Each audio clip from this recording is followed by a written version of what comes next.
ating preaching. Panoorin natin ito.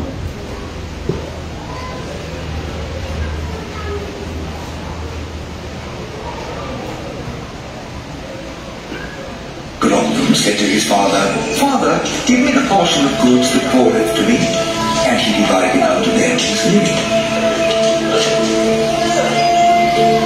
And not many days after, the younger son gathered all together, and took his journey into a far country, and there wasted his substance with riotous living. And when he had spent all, there arose a mighty famine in that land, and he began to be in want. And he went and joined himself to a citizen of that country. And he sent him into his fields to feed swine. And he would fain have filled his belly with the husks that the swine did eat. And no man gave unto him. And when he came to himself, he said, "How many hired servants of my father's had bread enough to spare, and I perish with hunger. I will arise and go to my father, and will say unto him, Father, I have sinned against heaven and before thee, and am no more worthy to be called thy son. Make me as one of thy hired servants." And he arose and came to his father.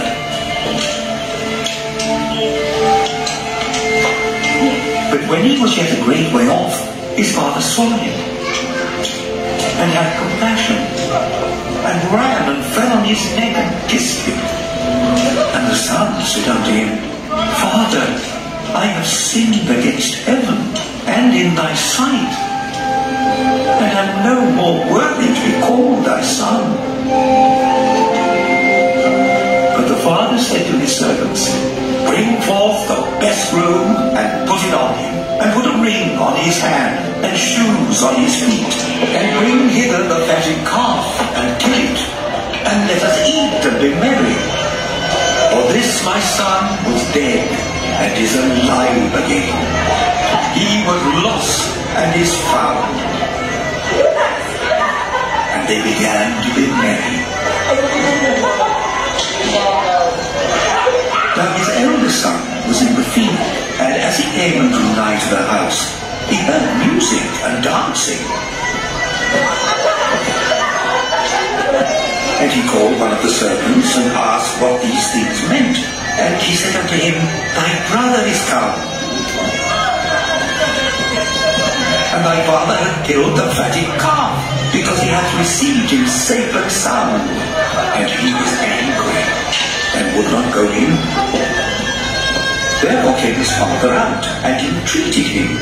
And he answering said to his father, "Lo, these many years do I serve thee, neither transgressed I at any time thy commandment, and yet thou never gavest me a kid, that I might make merry with my friends.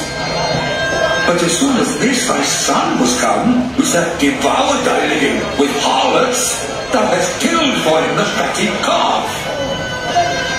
And he said unto him, "Son, thou art ever with me, and all that I have is thine.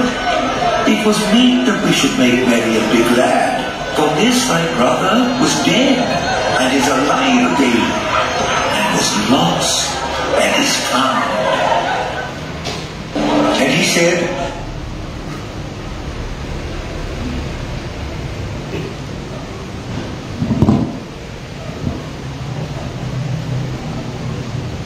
Okay, yan po ay nakuha sa ating scripture sa Luke chapter. Okay, yan po ang preaching natin, Luke chapter 15, 11 to 34. Kung ano yung nasa video, yun po ang ibig sabihin. Nakita natin, isang mayaman, meron siyang dalawang anak, yung bunso. Karamihan kasi sa family ang problema bunso noon. Pero sa ngayon, may mga pagkakataon na ang problema yung panganay. Pero siyempre dyan, yung panganay, matino Ang problema yung bunso. Yung sa Biblia eh. Ngayon, itong bunso na ito, parang, at ito pala ang gusto kong philosophy na very, very wrong. Yun ang philosophy ng bunso na ito. Gusto kong hanapin ang sarili ko. Hanggang ngayon, hindi ko pa nahanap ang sarili ko. Hindi pa nag-expression yan, lalo na sa mga kumukuha ng psychology, kumukuha ng philosophy. Pero sa Christian philosophy, isang kabubuhan yan. Kaya nga po, meron tayong sinasabing age of innocence at age of conscience. Karamihan po, kaya nga meron tayong sinasabing minor at legal age. Sa pag-aaral, nakita natin pag 18 years old at above, nag-start sa Amerika, ibig sabihin, meron ka ng sariling pag-iisip. Hindi mo na kailangan hanapin ang sarili mo. Pag 18 and below, bawal sa Amerika ang mag-asawa na 18 and below minor. Kahit na yung 18 years old, 17 years old, kahit nag-trust sa'yo, kahit siya ang sumama sa'yo, kaso pa rin yan sa batas. Ang tawag dyan, pag ikaw ay lalaki na legal age, you take advantage of the minor mind. Ibig sabihin, pag 17 and below yan at nag-asawa, ibig sabihin, ikaw na lalaki ang kakasuhan.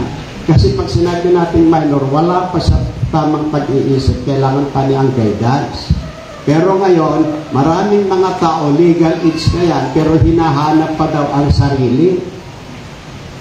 Nagpakasal, na in love, nagkaroon ng 2 anak, pagkatapos, iniwan yung asawa, iniwan ang anak.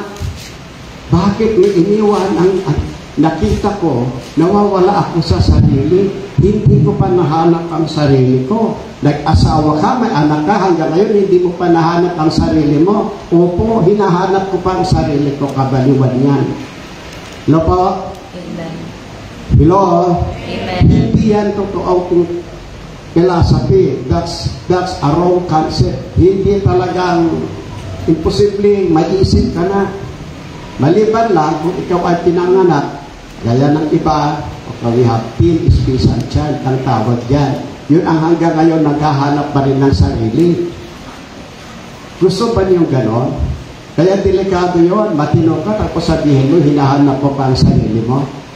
Kaya nga po, maraming mga tao na hindi nahanap ang sarili dahil wala silang relasyon sa Diyos at wala pang tamang pag-iisip. Hello po? Hello? Yan. So, ibig sabihin, itong bunso na ito, hindi pa niya nahanap ang sarili. Lahat lang, mayaman na nga sila, lahat-lahat meron. Bakit aalis pa? Doon sa pamilya, parang hindi siya masaya. Kaya kayong mga anak na hindi kayo masaya sa sarili niyong tahanan, wala kayo sa isip. Yung mga na-inlove dyan ng maaga dahil ayaw ng magulang, mag-asawang maaga, nagtanan, nawawala yan sa isip. Wala akong nakita na nagtanan, umalis sa pamilya na hindi maganda, na naging magandang buhay. Lahat-lahat nagsisisi. Hello po? Kaya nga ipinakita ni Kristo, ipinakita ng Biblia ang parable na ito para meron tayong guide, nakikita natin na walang magandang pupuntahan ang tao na hindi masaya sa sariling pamilya at walang pupuntahan ng mga tao na hindi masaya sa sarili niyang church. Hello po? Siyempre, kapag nag-member na kayo, transfer o hindi, at nag-member na dito, this is your family, this is your church. Well, nakakalungkot talaga. Lahat ng member natin dito na napunta ng Canada, hindi pa nahanap ang sarili. Si Rosemary, young people yan, na very active dito, kapatid ni Brother Romil. napunta sa Canada, iba ang Baptist ang nahanap. Ito yung mga Baptist na iba ang doktrina. Pinili daw ng Panginoon ang gustong iligtas. Ganun ang kanilang paniniwala. May mga Baptist ngayon, ang tawag natin Tolip o kaya Reform. Pinili na ng Diyos ang gustong iligtas. Ay kung ganon, ay kung nanipili ang Diyos, bakit pa namatay si Kristo sa krus? Lobo? Bakit namatay pa si Kristo sa krus? Kaya nga namatay si Kristo sa krus para lahat ng sasampalataya maligtas. Po? Tapos sasabihin natin, pinili na ng Diyos ang gustong iligtas. Ano ba yan? Di walang kwenta ang ginawa ng Panginoon. Pinili lang naman yung iligtas niya. Ano pa purpose ng evangelism? Bakit pa si Kristo nag-evangelize? Bakit ba may mga apostol? Bakit ba sinabi ng Biblia, humayo kayo sa buong mundo, go and preach the gospel to all the world? Ay, ito pinili lang pala. Well, nakamupo na tayo. Hindi na ano natin. Pero, siyempre, pag pastor ka, leader ka, active yung young people mo, bigla mong experience yun. Namatay ang father ni Brother Romel, ako ang nag-witness. Kasi, nung namatay, andon kami. Katapos isang gabi, kinausap ako, Dok, ito na po yung love gift nyo. Huwag na po kayong babalik dito. Yung pastor na namin na galing Baguio ang nagpatuloy ng service. Siyempre, si Brother Romel, mahal na mahal ang ating church, mahal ako. Siya ang unang umiyak. Pero sabi ko, Brother Romel, unawain na natin. Ang importante yung soul ng father ko nasa langit na. Hello po? So, alam ko, malungkot si Brother Romel sa akin, yung umiyak si Brother Romel na nasaktan sa ganon, sa akin, sapat na yun. Naunawaan ko na. Kaya, wala tayong magawa. Kaya pala, nung nasa Amerika, at sinasabi ko, gusto kong bumisita dyan, sabi niya, Dok, hindi kami nakikipag-fellowship sa ibang Baptist na. Iba kaming Baptist. Nakakalungkot ka naman talaga. Sino kaya susunod na gano'n? Ang Mamaril family, si Susan, mga original yan ay ang people dito. Siguro kilala ni Mamela, kilala ni Gina. Saan ba si Gina? Kilala mo siguro si Susan. Matagal na ako nagkipag-communicate, walang response. Nandito pala sila sa Rosario ngayon. Nakita ko yung post, wedding anniversary sila, kainan niya, pero sa Manawag na sila nagpunta. At kainan niya tayo, ito kung mag-inasalo, Sabi ko, Ma'am Susan, bakit? Anong nangyari? Pinag-pray ka namin yung spiritual family. Bakit? Sa Manawag kayo, imbis na dito. Sabi niya, nagbago. Ang sagot ay sabi, hindi naman relihiyon ang kaligtasan eh. Personal naman na pananampalataya. Eh, wala tayong magawa kung ganon. At least, sabi ni Padang Dayogo, huwag kang mag-alala, nakakalungkot na ang mga anak ko. In-expect mo na ganon. Pero, at least, tama, sabi ni Ma'am Dayogo, we did our job. Hello po? Kung sino pa sa Canada, inaasahan naman natin sa Canada, maging sponsor natin ng trabaho sa Bangal Agra. Ngayon, tinalis tayo sa mission natin doon. Pero may binigyan naman ng Panginoon isang lugar. Amen? Mas malapit pa sa highway. Kaya si Jeremy pinapunta ko dito si Jeremy this week sana para may makatulong sa preparation sa kahapon dito rin. Pero kailangan sila maghakot lilipat sila sa bahay kung saan tayo permanently magkandak ng mission. Kaya si Jeremy at Pastor Rendio na sa Abra. So this week, si Jeremy pinapapunta ko rito para tumulong muna habang wala tayong ibang full-time na worker. So, nakakalungkot. Sino pa napunta ng Canada? So, wala naman tayong asahan sa Canada. Wow! Mga nurses naman na napunta ng Amerika, yung inaasahan natin, mataas ang sweldo ng mga nurses sa Amerika. Ang nurse kasi, yun kasi yung course, ayon sa napag-aralan ko sa Amerika, sa medical science, ang nurses kasi, international ang course niya, iisa ang kanilang pinag-aaralan. Kaya ang mga nurse sa Pilipinas, mag-exam ka lang, kung ano yung kina-require na pag-exam doon, pero hindi ka na kailangan mag-exam na nurse ulit doon. Kasi accepted yan kahit sa bansa. Pero kapag doktor, lawyer, doktor, Pilipino, kapag punta ka doon, wala. Mag-aral ka ulit doon. Pag lawyer ka, if you go to America to represent clients from the Philippines as a representative of the government, you will be considered as lawyer. Pero kung punta ka doon, nag-immigrant ka, mag-apply ka, hindi ka tatanggapin. Mag-aral ka ulit at mag-exam ka doon. Kaya nga, privilege po ng mga doctors na nag-aral sa Amerika. Pag sa Amerika, ka-recognize ka na. Kaya, privilege yung mga nurses. Mataas ang sweldo. Mga nurses tayo rito, si Daniel, pinagpipre ko noon na maka-abroad. Pero siguro, hindi kalooban ng Panginoon, ay baka nakapunta sa abroad, makalimutan din ako. Importante, Daniel is still strong in faith. Hello po? Gusto ko na rin nakasawa si Daniel para madagdagan ng ating deacons. So, hindi siya wala. Ay, yun ang nakakalungkot. May church ka na nga,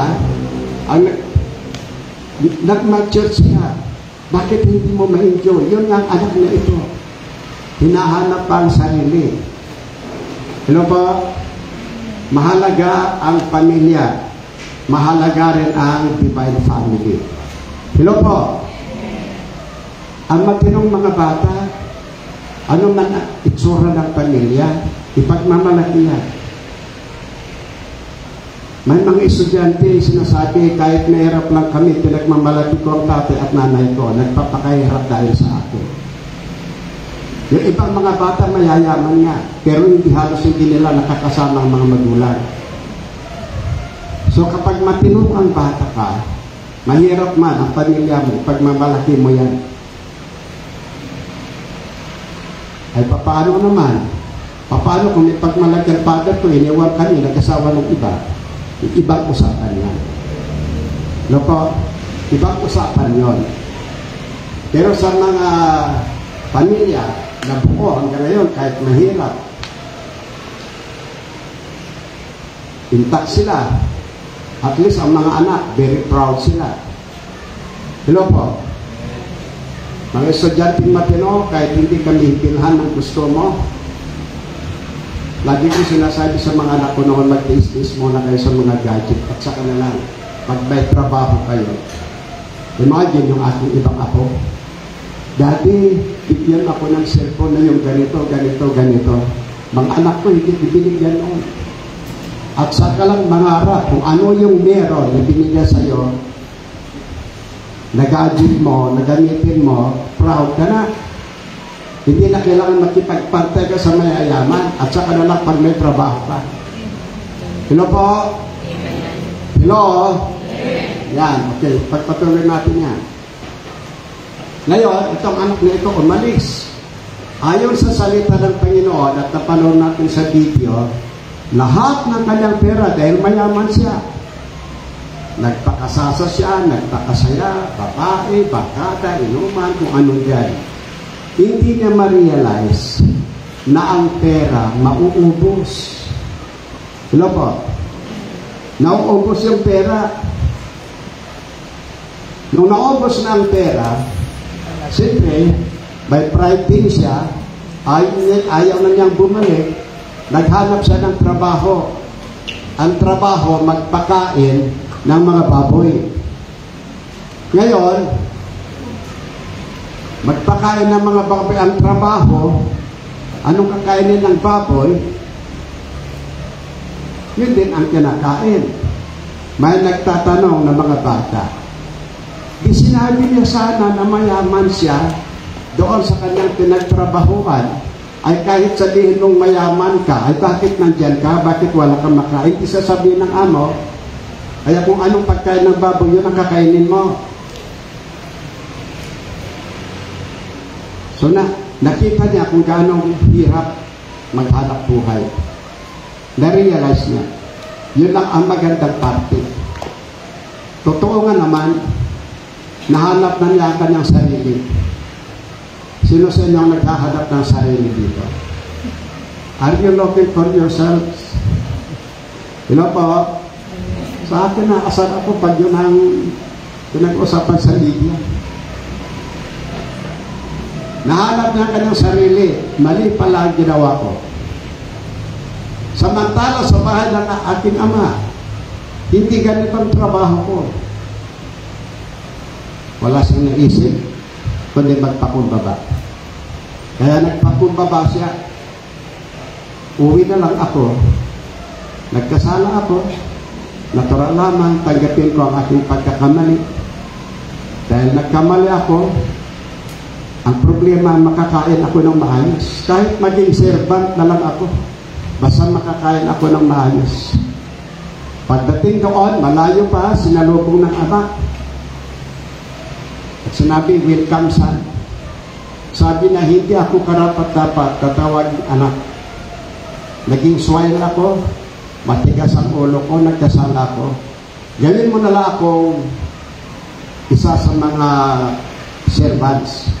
Ano bang Tagalog ng servants? Alipin? Utusan? Dumating naman yung faithful na anak. Kaya kahit naman gaano ka ka-faithful, ka-honest, makaramdam ka talaga ng pagsisilos. Dumating yung panganay, anong nangyayari sa bahay? Sabi ng mga servants, yung iyong kapatid, umuwi na. Kaya sabi ng papa mo, magkatay ng maraming baboy, tupa, baka, ano pa, tapos kumain ng masarap, magsaya. Siyempre, nagalit. Sabi nga, anong nangyayari? Ako nananatili sa tabi mo, sa lahat-lahat hindi kita iniwan, hindi ka gumawa ng ganong okasyon para sa akin. Ang kapatid kong yan, umalis, linustay ang kanyang kayamanan sa walang kwentang bagay, tapos gumawa ka ng ganitong okasyon. Iba nga naman talaga ang ama na mapagmahal.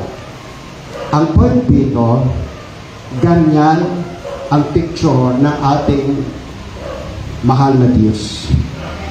Po? Sa kanyang mga anak na nagpapakumbaba at nagsisisi, hindi nawawala ang pagmamahal. Sabi niya, anak, huminaon ka. Totoo po, na kailangan tayo maging masaya. Ang kapatid mo na wala, ngayon, natagpuan na, namatay, ngayon buhay. Hindi bali. Dahil ikaw ay nasa tabi ko, hindi mo ako iniwan. Lahat ng pag-aari ko, pag-aari mo.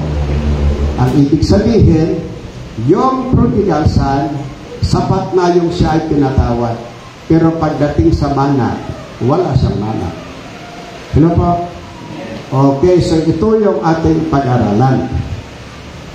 Para hindi tayo makapag-overtime, okay, start na natin. Alam po niyo, maraming opinion ng mga pastors tungkol sa salitang backslider. Kagabi merong nagtanong, May isang pastor na nagtanong, ayaw sabihin ng pangalan, pastor, ako ng Baptist Church, sabi. Nababothered ako, siyempre, hindi na natin babanggitin, merong pastor, isang evangelista ng Bible Back, na lagi niyang sinasabi pag nagpipreach, na ang salitang backslider, nandyan ka, naglilink, nandyan ka sa church, o maa-attend ka, andyan ka, pero consider pa rin na backslider ka kung ang way of worship ay ginagawa mo sa style mo. Yung sinusundan mo ang kagustuhan mo, hindi yung kagustuhan ng Diyos. Umaatin ka nga, pero hindi sa kagustuhan ng Diyos ang ginagawa mo, backslider ka pa rin ayon sa Biblia. Yon ang sinabi. Pati naman ako, narinig ko yan. Minsan, preaching is a preaching. Pero minsan, there is a danger sa mga preaching, lalo na kung ang preaching ay may halong doktrinal. Kaya nga po natin laging sinasabi sa kapastoran, the life of worship is preaching. Mag-ingat po tayo. Ang preaching hindi na yan purely doctrinal, inspirational yan. Pero may mga pagkakataon na meron tayong sinasabing doctrinal preaching. At ito yung ingatan natin. Kaya ang tanong itong pastor kagabi, papaano na yan? Ang sinasabi ko sa aking member, ang backslider, yung tumalikod na wala na sa church. Hindi ko masasabi na backslider yung mga umaattend. Pero nang narinig nila ang sikat na evangelist na ito, parang na-degrade yung tingin nila sa ating preaching. Anong opinion niyo tungkol dito? Kaya sabi ko kagabi, well, minsan kasi, pag kinukulang tayo sa hermeneutical approach, ang ibig sabihin, advanced hermeneutical approach, ang ibig sabihin, yung tamang interpretasyon ng salita ng Diyos. Unang-una, yung salita kasi na backsliding. Ay, dito nagkakatalo-talo rin ang mga pastors. Born again man, baptist man, o ano. Tingnan natin, ano ba yung mga opinion? The literal meaning, natural, hindi nawawala kasi yung meaning. Number one pa rin yung meaning na tingnan natin. The literal meaning of backsliding is turning back from Christ instead of going forward. Hello po? Hello? Yun naman talagang ibig sabihin. Naglilingkod ka sa Diyos. Mahina ka lang. Maaring may kahinaan ka. Pagkatapos, you stop, tumalikod ka na. Imbis na ipagpatuloy mo ang maglingkod, tumalikod ka, pinalikan mo ang dating makamuntong bagay. Yun naman talaga ang literal na meaning ng backsliding. Pero kung naglilingkod pa yan sa Panginoon, nandyan naman siya naglilingkod, mahina lang siya, marami lang siyang hindi ginagawa, they are not considered backsliding. Tingnan natin yung scripture na ginamit kanina. Yung sinasabi kasi yung ginagamit nila, hindi yun meaning ng backsliding. Yun po ang causes ng pagbabackslide. Hello po? Kaya nga, well, nagpapasalamat naman tayo. Minsan, mga estudyante natin, pastor ng Baptist Temple, Dr. Emerson, at yan, magagaling mag-preach ang mga yan. Siyempre, lagi natin sinasabi, gaano tayong mag-preach, ang importante, hindi tayo nagkakamali sa pag-interpret kung hinahaluan natin ng doktrina ng ating sermon. Hello po? Hello? Amen. Actually, this January, ang dami tayong invitation. Sabi ko, pasensya po kayo sa January ito, hindi ako makakali sa church. It's normal yan na ginagawa natin. January revival time yan. Kung ano yung dapat i-preach muna. Hello po? So the literal meaning of backsliding is turning back from Christ instead of going forward. Yun naman talaga ibig sabihin. Hello po? Pero yung umaattend ng church, hindi lang siya perfect, hindi lang niya nagawa. Hindi naman natin masabing backslider yan. Kasi naglilingkod pa yan sa Panginoon, may kulang lang, may problema lang. Kaya sana yung pastor na nagtanong, sana nakikinig ka ngayon. O kaya you have your service, sana mamaya sa review ng ating video, sana mapanood mo to. Ang totoong backsliding, literal meaning backsliding, yung turning back. Hello po? Lalahanin natin yung English na turning away, turning back, magkaiba. Turning away, lalaban nga. Turning back, tumalikod. Hello po? Hello?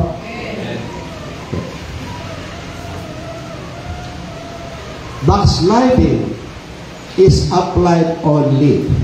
Ito ang napag-aralan ko ng standard. Backsliding is applied only to those who are really saved, but later on they will come back like the prodigal son.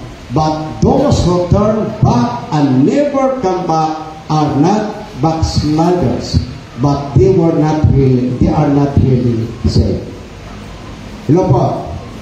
Ang backsliding aplikado lamang sa mga totoong ligtas dahil sa kahinaan, dahil sa hindi nila na overcome yung kapangyarihan ng diablo, tumalikod sila, but later on ma-realize na babalik sila. Paano kung nag-backslide at hindi na bumalik?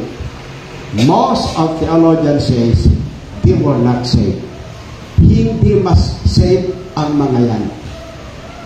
Dito pinapakita dito sa parabol ni Kristo, pinapakita yan na ang mga backslider, totoong backslider, meron pa rin pagkakataon, meron pang sinasabing second chance. Hello po?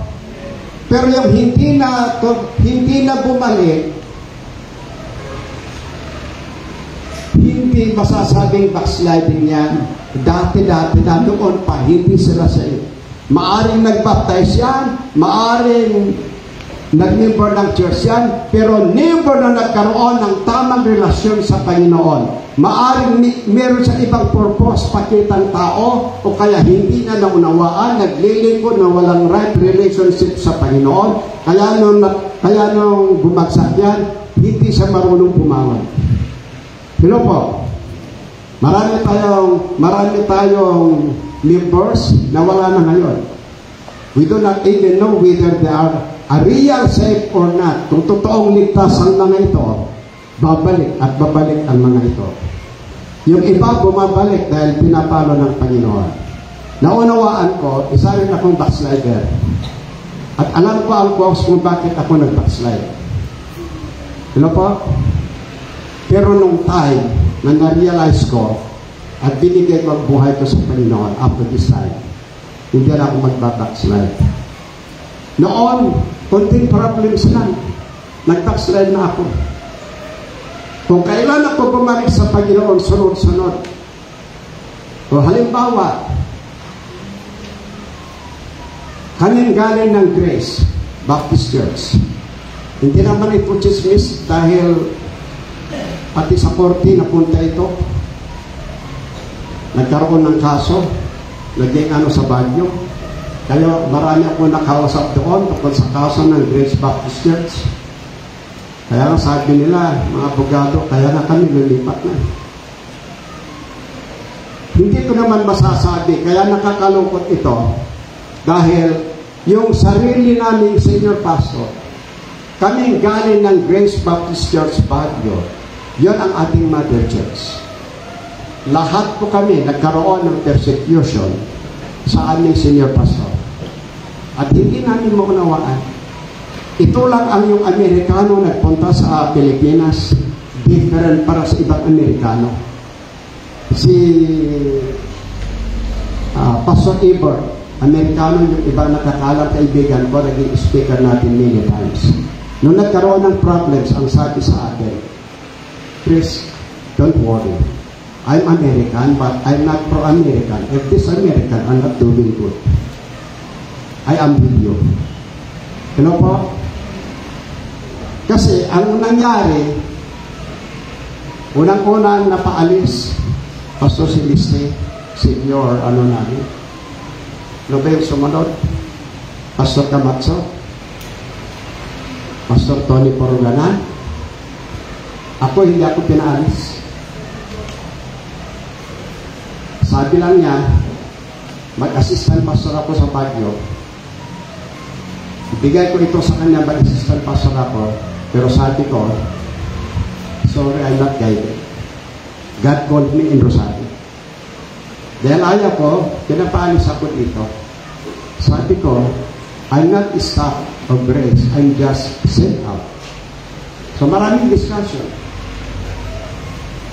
At ang matindi, kasi hindi lang ako si Pastor Mendoza, si Willie, lahat yan, tinanggal. Ang naiwan, si Pastor Dilano. Pastor Dilano ang sinasabi namin, yung bunso namin. Siya talagang nagtatanggol kay Pastor Hayes.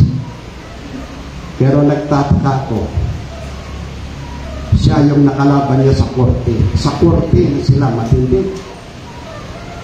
Dahil nakita ng member na si Pastor Dilano na Pilipino, tama ang ginagawa.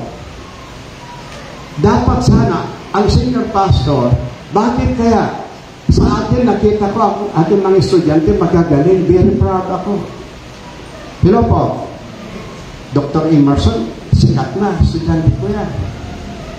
Dan Zapanta, parang Gonzales, marami. Pastor Lagnan sa Chico, mga estudyante natin yan. Mga sikat na pastor sa Baguio, naging estudyante natin. Pastor Manuel, Pastor Balito, Pastor Chomo, mga pa. Pag nakikita natin silang ang ganda ng mga churches, very proud ako. Nagtataka ako sa aming senior pastor, bakit hindi ganun sa amin? Pagdating ko ng US, ay from US, nagpunta ako sa Greece, nag-preach ako. Pinapalakpakan ako, wow! Sabi nila, bakit akala ko masaya? Hindi pala. Pinag-aral niya si Pastor Dilano sa seminary, nag-pastor. Nung maganda ng sermon, gustong-gusto. Bakit hindi masaya? Bigla na lang paalisin. Ang ginawa niya una, hinaga ang service. Sabi niya, English service, Ilocano service. Ang problema, yung Ilocano service, 80% ang umaattend, 20% ang umaattend sa kanya. Tinanggal si Pastor Dilano. So ayaw naman ng mga deacons for reason. Wala namang dahilan na tanggalin mo yung tao hanggang sa napunta sa korte. At ang naging abogado nila, si Mayor Dumogan, na anak ng aking pinsan. Kaya sabi ko, pamangkin, pati yung Amerikanong kliyente mo, pati ako niluko yan. Paano may paglalaban yan? Walang ginawa niyan dito kundi naggugot maghapon. So, minsan pag ikaw, halimbawa ako, pag ganun yung nakita ko na walang care mula sa aking senior pastor, parang gusto ko nang umalis sa Bible pa. Pero sabi ko, hindi. Hindi yan tinuturo ng Bible pa. Isolation lang. Hello po.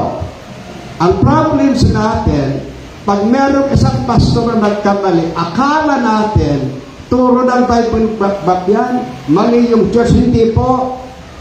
Then sit down. Pasensya nyo si Kim, ano yan? Special child yan. Guryo pati yan.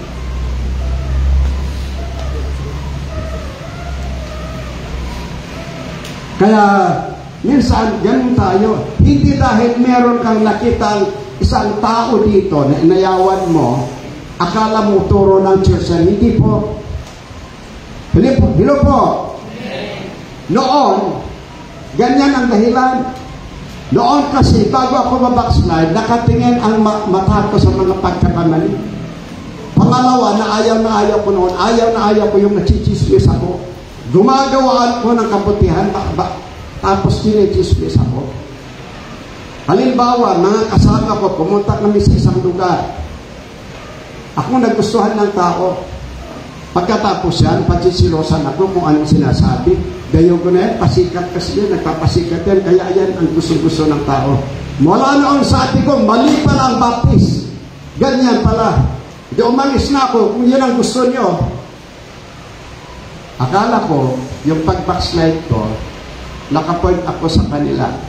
Sabi ko, tignan ninyo, kaya umalis ang gayugo na yan, nagpapasikat lang yan, sabi ko nga eh. Di po, ano pa rin ako.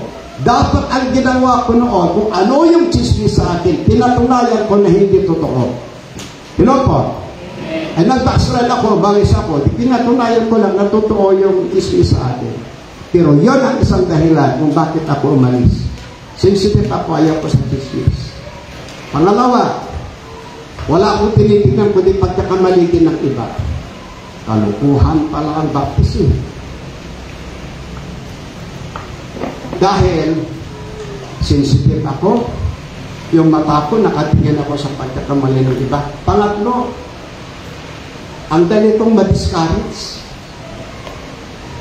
Hindi ko na-realize na ang discouragement, instrumento ng diablo ito. Hello po? Kaya, yan ako na backslide. Nang bumalik na ako sa ministry dahil maraming palo ng Panginoon sa akin. Kung kailan ako naging Bible back, mas grabe. Imagine yan, senior pastor ko mismo, siya ang magsasabi sa kapwa Amerikano, mga kapwa ng American missionary sa Pilipinas, sa mga tao dito, na yung school na pinuntahan ko sa Amerika, kung saan ako kumuha ng doctorate, fake daw. Kaya fake ako. Nagpapasalamat lang ako sa akin mga estudyante, pinagtanggol ako. Maraming mga pastors na naniwala. Kaya mula noon, medyo ayaw ko nang umaatin sa mga pastors fellowship. Kasi ang tingin sa akin, yan, fake pala yan. Wala. Yan, mga ganoon ang naririnig ko. Pero nagpapasalamat ako, nakarecover ako. Alam ko, ito ay gawain ng diablo. Hello po? Ang diablo ay hindi yan hihinto. Pag nakita niya na ikaw ay umaangat, lumalakas, gumagawa siya ng paraan para ma-discourage ka. Pero pinakita ko na sa diablo, never. Pag ibang tao mag-persecute sa iyo, parang hindi masakit. Pero kapag sarili mong ama, sarili mong kapatid, sarili mong church, masakit. Pero nagpapasalamat ako na overcome ko na yon. Kaya kahit gaano kasakit, patawanan ko na lang. Ang importante, alam ko na tama ang aking ginagawa. Hello po? Sabi naman ng psychology, kaya ka chinichismis. Kaya ang tao nagsasalita ng laban sa iyo, hindi ka kilalang lubos. Hello po? Ang mga members dito na kilala na ako, from head to foot, from head to foot, from foot up to head, siyempre, noon unawaan ako. Alam na nila. Si Christine, nag-i-start pa lang ako. Sir, huwag ka nang mag-ali. At kilala niya ako. Pag kilala mong isang tao, kahit anong naririnig mo, ipagtanggal mo dahil hindi yun ang pagkakilala mo. Karamihan naman ng lumalaban, nagsasalita ng laban sa atin, yung hindi tayo kilala eh. Hindi na ba na-realize na dati sabihin ito? Hello po? Sinabi ng senior pastor to take yung score. Kaya napilitan ako na nag-report sa school. Pagbalik ko ng US, hiningi ko yon. Meron akong dalang documents. laban kay Pastor Hicks. At ang sabi ng iskol, pag hindi niya babawiin at hindi siya humingi ng public apology at letter of apology sa akin, mapipilitang pa-i-deport siya. Pero nung iserve ko yon, Pastor Hicks was on death. Malapit na siyang mamatay. At namatay na nga. Kaya sabi ko sa Amerika, the accused already dead. Akala ko mag-condolate sila. Hindi. Ang hirap na namang mamatay ka. Ang hirap yung mamatay tayo na meron tayong sinisirang tao. Ang hirap yung mamatay na wala kang good testimony na iniwan. Pero po, amen. Nag-alaga ako ng isang ahas. Sa lahat ng missionaries natin from the beginning, siya ang pinakamataas ng tulong. Siya ang pinagkatiwalaan. Pero isa rin siya nakasama ni Pastor Hicks na sumira sa akin. Nasa Amerika ako nung siya namatay. Binaril. Noon kasi kontra ako sa illegal na gawain nila tungkol sa lupa. Dahil sabi ko, dyan ako galing. Wala noon, yung kanyang kasama at siya, laban sila sa akin. Ayaw ko naman yung ganun. Alam niyo kung paano magkaroon ng pera sa lupa? Maraming mga tao dyan sa Cordillera na walang document sa lupa. Gusto mo bang mag-score para makuha bang lupa? Halimbawa, yung 2 tao naglalaban sa lupa.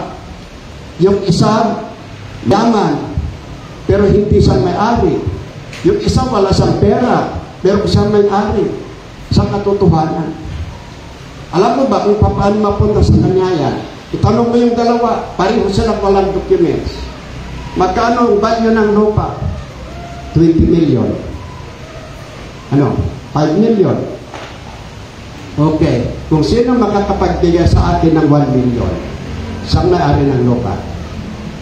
Siyempre, mayaman yan, nagremedyo. Kinuha ko yung 1 million. Kinausap ko ang DENR. Kaya ba niyong gawan ito ng blueprint? Yun ang unang hakbang, paglupa at walang documents. Kaya pa niyo akong bigyan ng blueprint para dito? Magtigay ako 100,000. Oh, sige. Buhaya yan eh. DENR kamo. Blueprint, nakuha ko na. Punta ka ng BIR. Ang lupa, punta ka ng BIR. 10 tax. Magkano ipapayad ko rito? Binili ng kliyente ko. Kasi ganito. Pwede pang bigyan na lang kita ng 100,000. Remedyohan mo. O sige, ito 100,000. Yung 1 million, ilan pang iwan? 800. Pagkatapos yan, yung tax. Napunta ako sa Register of Deeds. Remedyohan mo ito. Gawan ng titulo. Bigyan kita 100,000. Ayos na. Susunod yan, assessor naman. Punta ka ng assessor. Bigyan kita 100,000. Tax debt. Complete na. Ang naiwan sa akin, 600,000. Sa inyo na ang lupa. Maraming ganyan sa Baguio. Kaya minsan sinasabi, aba, mas marunong ka pa sa mga abogado. Kasi ako itong abogado, hindi ko magawa ng ganyan. Po. Tapos, very proud pa, mas marunong pa sa atong orasyon, ganito. Sabi ko, tigil yan, illegal yan. Yung unang kapilya natin dito, napatayo natin dahil sa ganong paraan. Yan ang unang trabaho ko noon. Nakonsensya ako. Nung lintol, umiyak ako. Lahat ng pera ko napunta sa building. Ayaw ng Panginoon yung ganon. Hello po? You get my point? Yeah. Nung sinabi ko yan, doon pa sila nag-rebuild sa akin. Masakit talaga, no? Lalo na kasama si Hilda noon. Kasama niya si Hilda. Pero si Hilda natagpuan ang sarili. Ayan, bumalik. Maraming members na discourage. Yung picture sa inyo noon, si Janet, ako nag-witness yan. Pero dahil yan, natison. Ang dalawang ito, na number 1 na sumira sa atin, nagpapasalamat ako, kinuha rin sila ng Panginoon. Siguro sabi ng Panginoon, sobra na yan, maraming madadamay pa. Ang ibig kong sabihin, lahat naman tayo mamamatay. Pero ang hirap yung mamatay ka na nag-iwan ka ng problema. Saan yung legacy? Hindi ba yung namatay na may legacy? Pag naalala mo, every time maalala ko yung pastor na nagamit para lumago ko sa pananampalataya. Lumuluharan ako, sana mamamatay din ako na naging faithful until nakunan ako ng Panginoon. Hello po? Hello? Kaya sa akin masakit yun. Pero na-realize ko na ngayon, anuman ang uri ng problema, walang kasalanan ng Diyos yan. At lahat ng libor natin, lahat ng sama ng loob, magtiwala ka sa Diyos. Babayaran ka rin ng Panginoon balang araw. Masakit yun. Halimbawa dito, aasahan mo na somehow makakatulong. Mabackslide lang o kaya mapunta lang sa iba. Medyo masakit. Pero hindi yun ang dahilan. Those are not the reason why you stop serving the Lord. Hello po? At kung ano man ang nakikita natin dito, pagkakamali ng iba, ang importante, ang turo natin ay galing sa salita ng Panginoon. Hello po? Amen. Meron nga muna akong ipakita na video. Bakit nawala si Christine? Uso kasi ngayon ang cold virus. Tapos, sakit sa tiyan. Pasensyahan natin si special child. Alam ba mga special child, mga bata, gustong-gusto nila yung nagpapasikat sa harap para mapansin. Ganyan. Pero, siyempre, hindi natin pwedeng tabuyan. Walang kasalanan yan. Unawain na lang natin. Amen? Amen. Kaya sa mga nanonood sa video, special child ito, pero alam niyo, active pa rin sa church. Ay, paano mo itabuyan? Special child yan. Hello po? Okay. Nawala si Christine.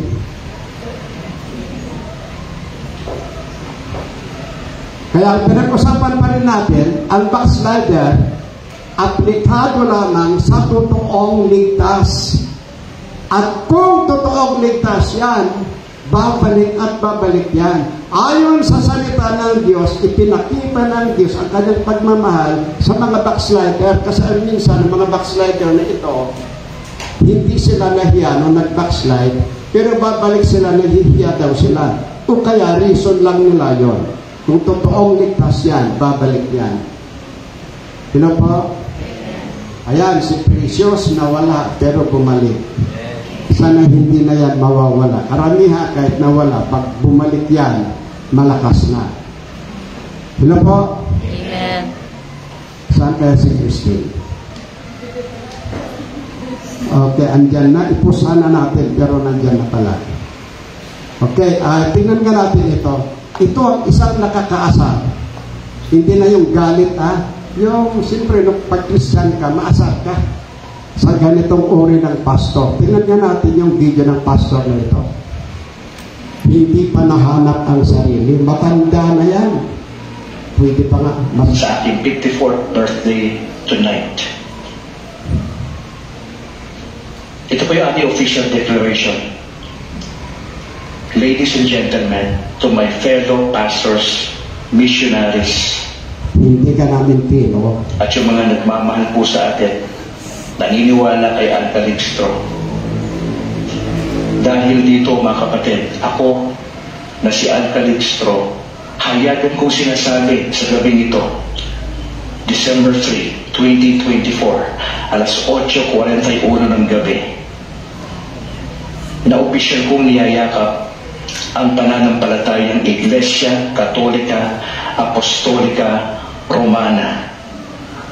At formal kong iniiwan ang aking pagiging isang independent missionary pastor ng grupong Baptist for 37 years sa aking 54th birthday tonight. Ito po yung aking official declaration. Okay, tama na. Ladies, Baka makasasampal ko yan. Marami actually ang mga pastors na galit dyan. Yung iba, hate ka, demonyo ka, agent ka ng diablo, kung ano-anong sasabihin. Sabi ko naman, huminahon kayo, hindi yun ang sisira sa emosyon ninyo. Wala tayong magawa. Hello po. Iba-iba ang live ng mga pastor. Yung iba ang nagtitipinsa. Sabi ng isang magaling na nag-live, mga kapatid, hindi dahil sa video na yan at sasabihin natin na mali ang baptisto. Napag-pronounce sa Calixto. Hindi yung baptist ang mali. Ang problema kay Calixto. Hello po, yung pastor na yan ang problems. Marami talaga. Kaya sa bandang huli, makikita mo kung ang pastor ay hindi tinawag talaga ng Panginoon. Ito ang pag-usapan natin ha. Maraming pastor na hindi naman talaga tinawag ng Panginoon. Nagpapastor lang yan by profession. Kasi lagi natin sinasabi kahit sa theology course, lagi pastoral theology, laging sinasabi, pastorate is not a profession in nature, it is calling. Hello po. Ang ibig sabihin ng calling yan, Diyos ang tumawag sa iyo, kaya ka nagpastor. Sa totoo lang naman, ayaw ko naman talaga magpastor eh. Ayaw ko naman talagang maging leader eh. Ang pangarap ko, maging magaling na abogado, kaya maging magaling na doktor. Yan ang pangarap ko. Hindi ako nangarap na magpastor. Pero nagpapasalamat ako na ako'y tinawag ng Panginoon sa ministry. Pero po, na kahit ako'y naging doktor na, hindi ko pa rin ipagpapalit at iwan ang ministry. Gagamitin natin in the privilege of the ministry. Pero po, ngayon ito, ang pastor na ito, at marami pa, nagpapastor by profession. Ngayon, kung nagpapastor yan by profession, pag may nag-offer sa kanya ng mas malaking pera, aalis yan. Imposible na hindi inukuran ng pari yan. Binayaran lang ng pari. Sa Katoliko, meron na silang sinasabing pastoral leader. Nagbago na ngayon. Kaya kailangan nilang pastor. Dito ka na lang. Bibigyan kita ng mas malaking sahod kasi ang binibigyan ng baptist sa iyo, ang church sa iyo. Nalaman natin na yan pala, pastor na ito, ay sa mga baptist kasi na Democratic Church. May mga baptist kasi na pinagmimitingan nila ang pastor, lagi kinekritik ang pastor, kaya yung pastor bukod sa hindi sa tinawag ng Panginoon, hindi na masaya, dahil lang sa profession, dahil lang sa anak buhay, dumating yung punto na napagod na rin siya, inukuran ng Katoliko ng mas malaking support, senior na. Pero kondisyon, i-declare mo, may niyayakap mo ang Katolik at iwan mo ang Baptist. Yun ang nangyayari. Marami talagang pastor na ganyan. Nagpapastor yan, hindi dahil sa pera, sa atin na natin eh. Mga misyonary natin. At the end, nag-reveal yan. Bakit? Pera lang ang dahilan. Kapag ang isang pastor, tinawag ng Panginoon niya na magpastor, hindi bata sa pera. When I started to work in Rosario, wala kaming pera. Magkano lang naman ang binibigyan ng Grace Baptist sa akin? 700 pesos. Later on, nalaman ko na meron pala akong $500 a month pero hindi binigay. Mapupuhay ka sa 700? Gumawa kami ng paraan. Madam Dayogo may sariling business. Ako naman may sariling business. May Amerikano nagbigay sa akin ng pera pero gusto niya mag-aral ako. Siyempre, kailangan niya ang resibo, pero babayad ko sa isbag, pinapadala ko. But on the other hand, nagsa-sideline din ako, kaya ang sideline ko noon sa pag-work ng lupa. Magkano lang ang tithes noon? Bagamat sa ating paniniwala na ang tithes papunta sa pastor, sino pwede mag-tithes? Wala. Tinis natin. Hinawakan ko ang salita ng Diyos. Walang magtatanim na hindi aanib. Po, kung anong itinanim mo ibanghelyong pananampalataya sa tao at nagbigay sila ng tithes, doon ka mabubuhay. So sa ngayon nandiyan kayo. Maraming lumapan, maraming umalis.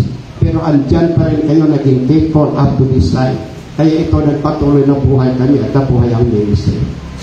Po? Ganyan talaga ang ministry. Sa ngayon, sabi ko, sino gusto pumunta ng Agra? Sabi sa akin, Dok, punta ako, bigyan ako ng motor. Bigyan mo ako ng 7,000 monthly.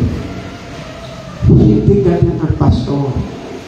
Mga estudyante natin ngayon na maitas lagi kong sinasabi ang testimony ko sa kanila. Tingnan ninyo.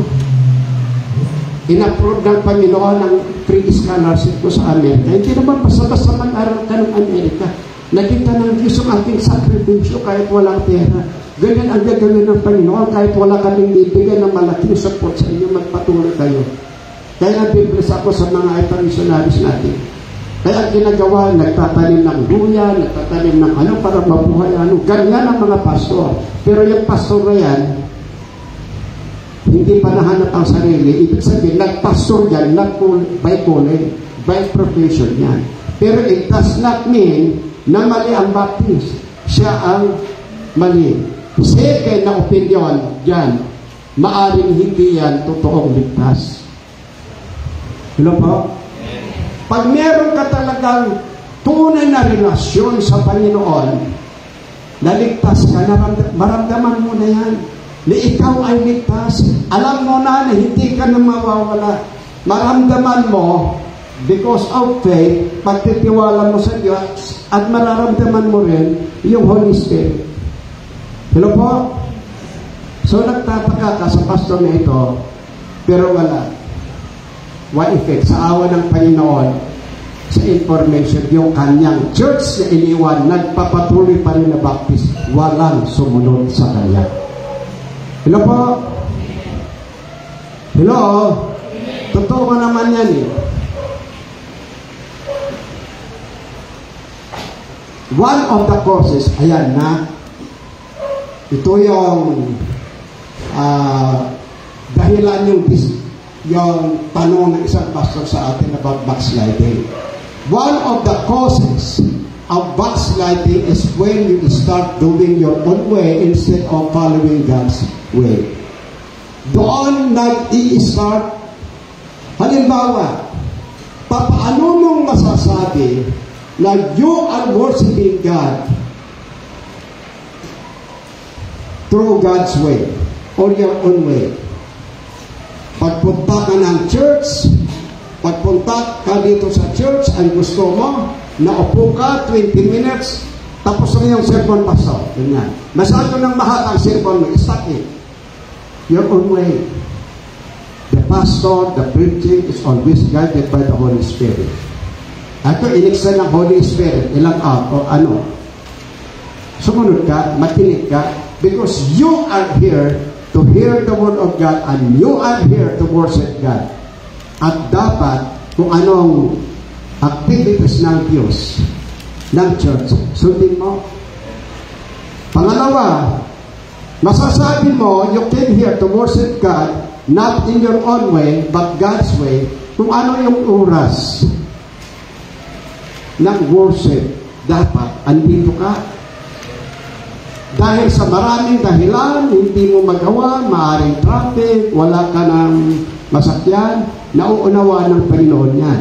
Pero ikaw ang, marami namang late, mala daw itong mga pinaduma, o mala daw tayo, okay lang. No. Hindi dahil late yung iba, balik ka rin. That's not God's way.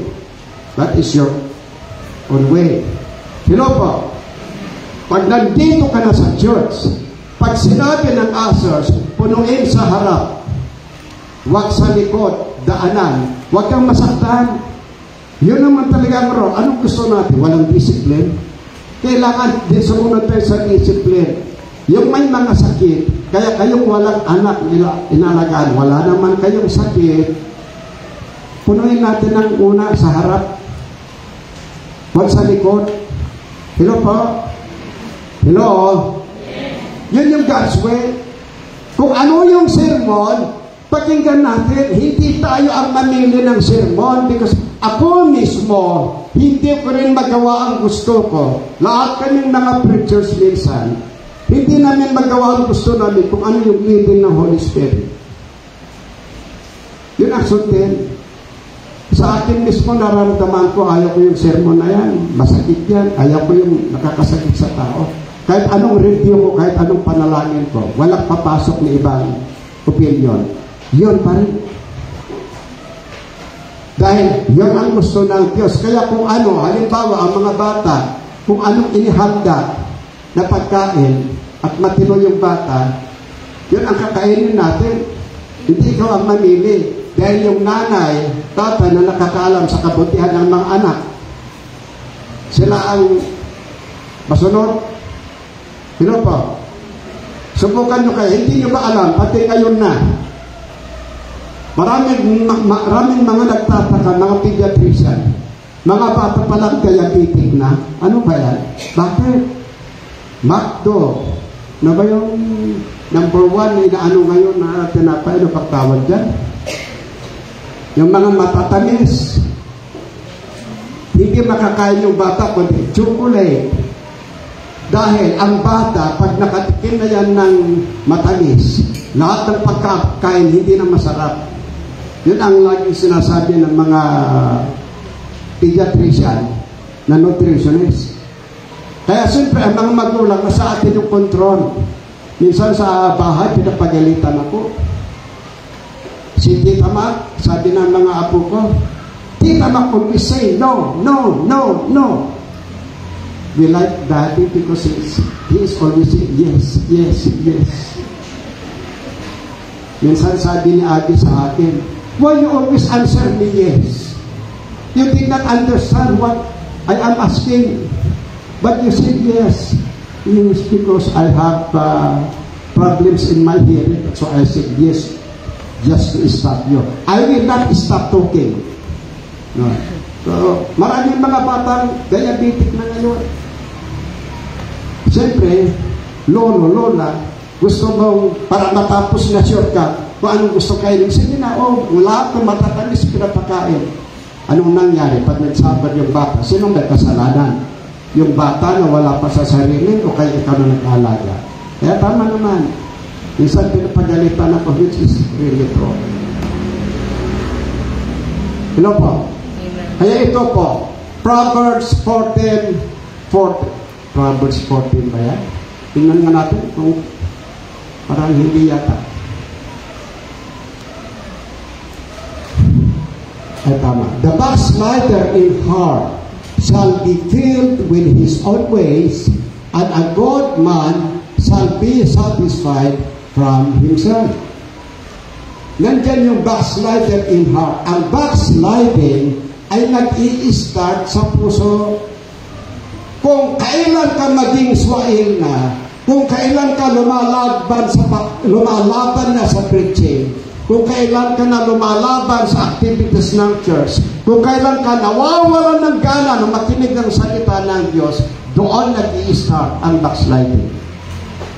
Walang nag-backslide na nasasarapan sa pagkikinig ng salita ng Diyos. Walang nag-backslide na nagmamahal sa pakikinig ng salita ng Diyos. Short man yan, mahaba man yan, masakit man yan, gustong-gustong pakinggan, never magbabackslide ka. Pero kung dumating yung time na sawa ka na sa salita ng Diyos at yung gusto mo pa ang masunod, imbis na ito ang susunod sa policy, discipline ng church, doon nag-i-start ang backsliding. Halimbawa, ang giving Ang sabi ng Biblia, ang tithes is tithes. Pero sabi mo, hindi ko na masunod yan, Panginoon, kulang ang sweldo ko. Magkaano lang naman ang sweldo ko, kakarampot. Pagkatapos ibigay ko pa yung tithes. Okay na, Panginoon, nauunawaan mo yan. Tinuruan mo pa ang Panginoon.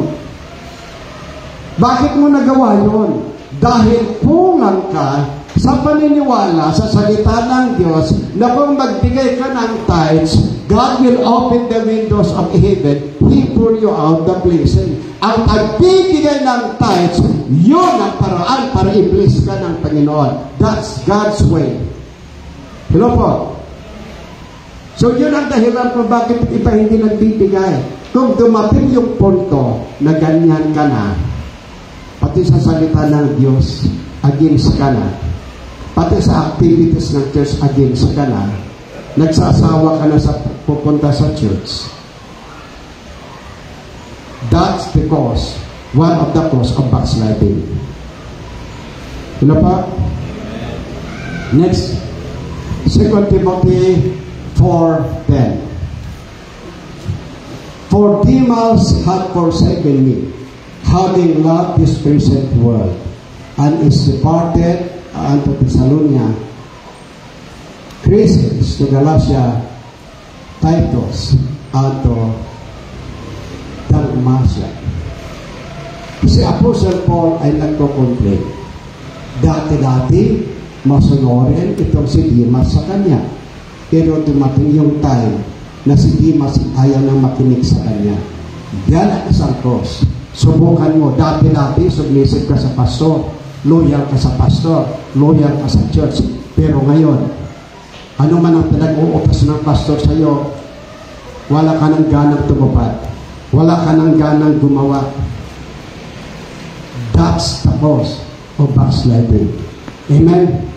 Yun po ang cause ng pagbabackslide. Ayon kay Apostle Paul, dati-dati masunurin ka. Pero ngayon, kaya nga sabi ng Biblia, obey them that rule over you, for they will care for your soul. Sino pa? Binasan natin para iwasan ng overtime. Lessons naman. Di ba, napanood na natin yan. Going away from the church, meaning you go away from God. Sino pa? Sino pa? Lahat ng umaalis sa church, hindi na umaatin ng church, ibig sabihin, lumalayo ka na rin sa Diyos. Yan ang totoo. Kaya lahat po ng mga backsliders na umalis, meaning umalis sila sa presensya, umalis na sila sa Diyos, sa presensya ng Diyos. At totoo po yan. Kaya kahit anong problema, kahit papaano, kahit nanghihina ka, pilitin mo na umatin pa rin ng church, baka yun ang dahilan na gagaling at naiwasan yung pag-backslide mo. Uso ngayon, minsan sinasabi ko sa sarili ko. Kasi uso ngayon ang cold virus. Ano ba ang cold virus? Isang sipon na kasamang virus. Ito kasi minsan, noon pa, dati kasi, na typhoid fever ako. Pag typhoid fever ka na, virus carrier ka. Kaya hindi ako pwede mag-donate ng dugo. Pangalawa, na-COVID ako, meaning a virus carrier. Pero hindi na yung virus na galing sa labas na nakakawa, hindi na. Kaya kailangan, i-maintain ko ang ating immune system. May nangyari, nakatulog, kumain ako, wala pang 10 minutes, nakatulog ako dahil sa pagod. Alauna, wala na, nag-acid reflux. Ang acid reflux, ang hirap gamutin. Kinausap ko mga kaibigan ko, mga gastro-expert. Sabi ko sa kanya, ano dito? Sige, try mo to. Linabanan ko ang acid reflux for 2 weeks. Hindi ko sinabi sa inyo. Magtrabaho pa rin. Tapos yung sipon, nandyan pa rin.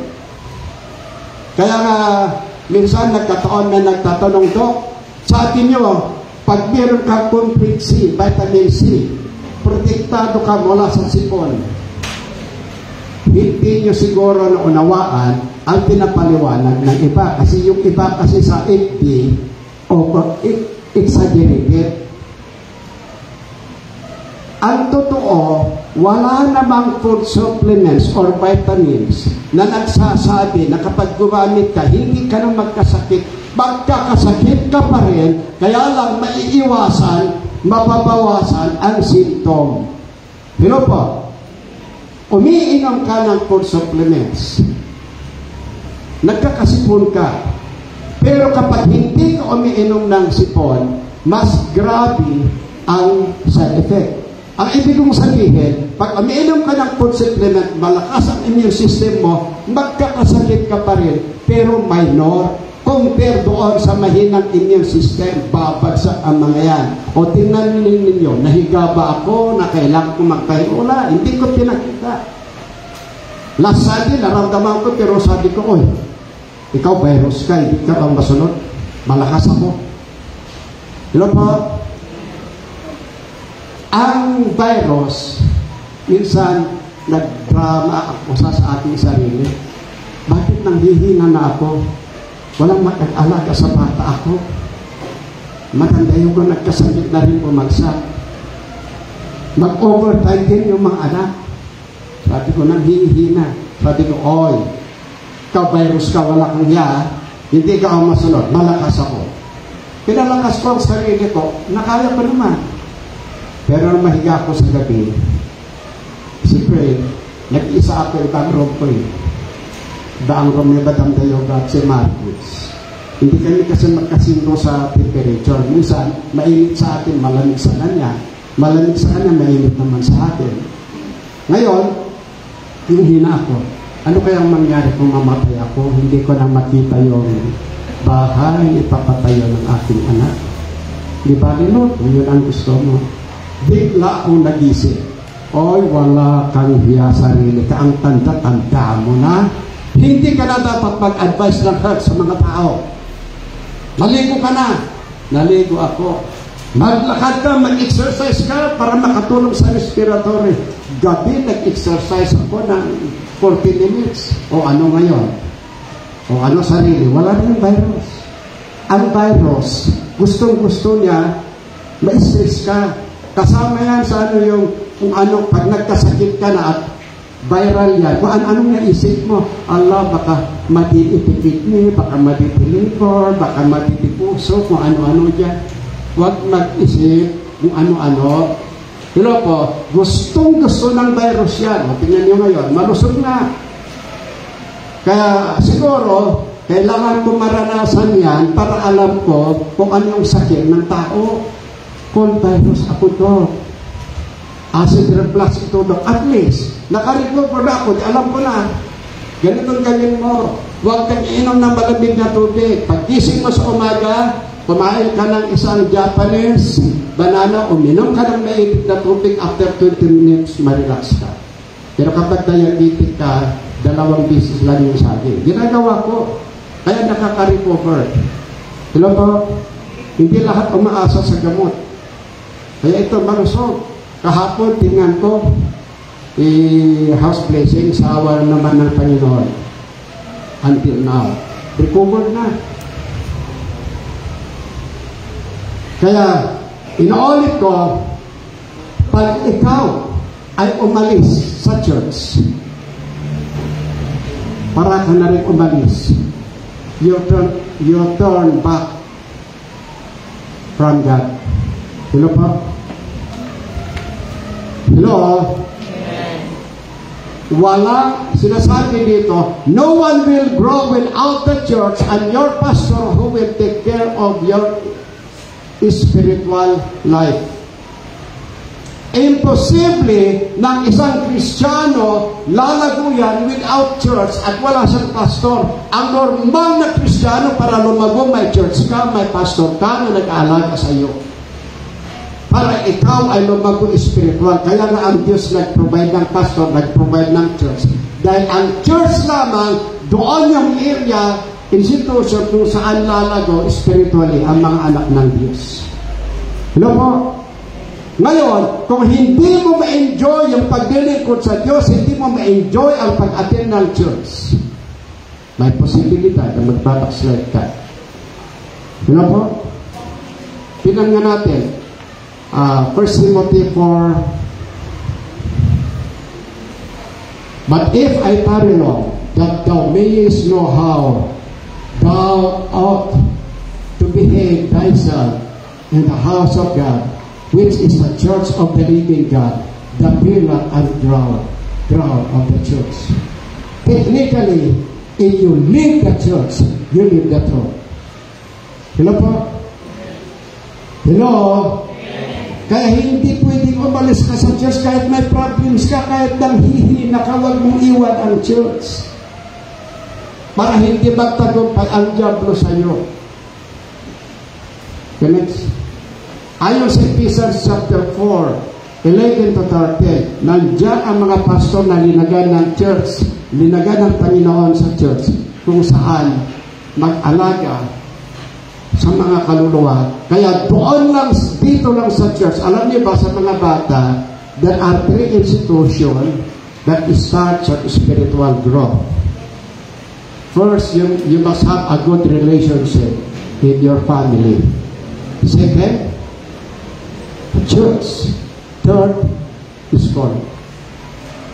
Yun lang ang 3 institusyon na pinupuntahan ng mga estudyante. Pero kung wala kang ibang ginawa, kundi barkada, mawawala ka talaga. Kaya sa mga estudyante, itong 3 institution ang pinakamahalaga. Amen? Number 2, coming to the church is the best decision a backslider will do. 2 Chronicles 39. For if ye turn again unto the Lord, your brethren and your children shall find compassion before them that lead them captive, so that they shall come again into this land, for the Lord your God is a gracious, merciful, and will not turn away His face from you if you return unto Him. Hello po? Kaya sa mga backsliders natin na nakikinig, sa magpaplanong mag-backslide, pag nag-backslide ka, umatin ka ng church, bumalik ka, nandyan ang pagmamahal ng Diyos. Anong sinabi ng Biblia?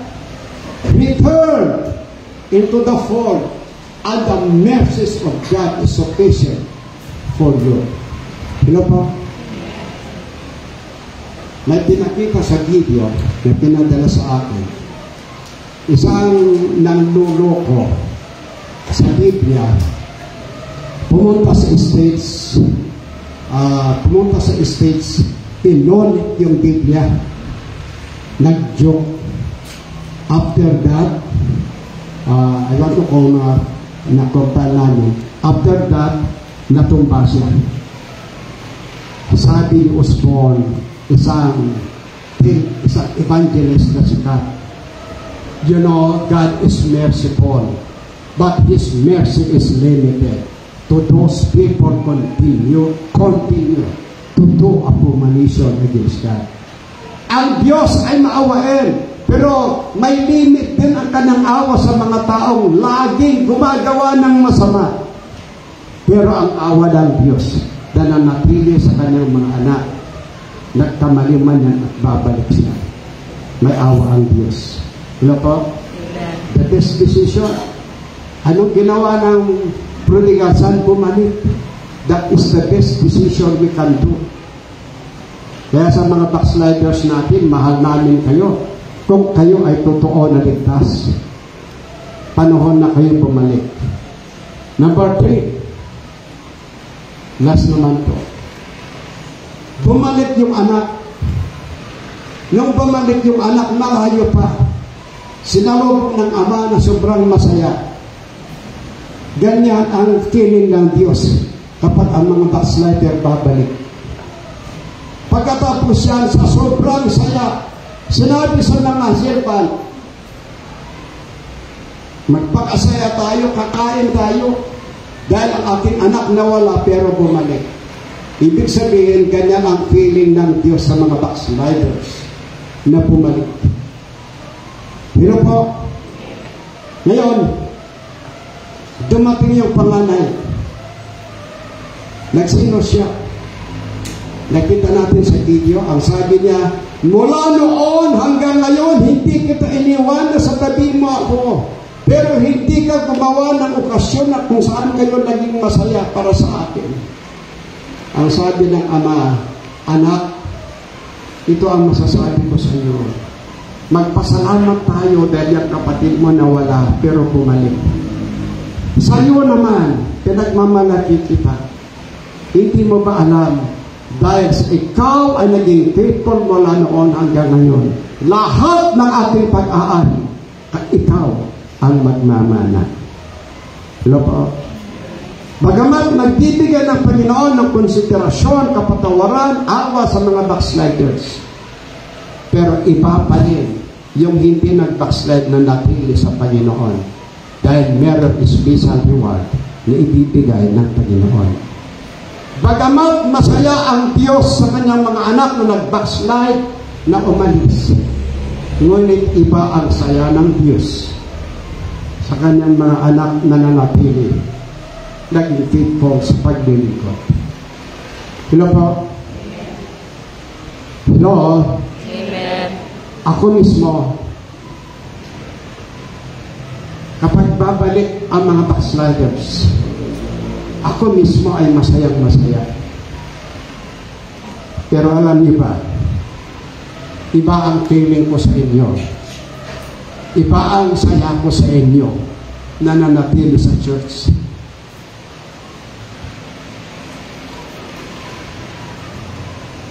Hello po? Kasi kayo ang inasahan ko. Kayo ang inasahan ng Diyos. Kaya alam po na ang Diyos masayang-masaya sa kanyang mga anak na matitibay, supportive, local sa church na natili hanggang ngayon. Actually, that's my joy. Kaya kayong nandito na remain faithful kahit anong hirap, nagsama-sama tayo hanggang ngayon. Kayo rin ang aking naging lakas. And that is really true. Amen. Sana po ang pangarap natin, ang prayer natin, Lord, gusto ko maging faithful hanggang sa pagbabalik ng Panginoon.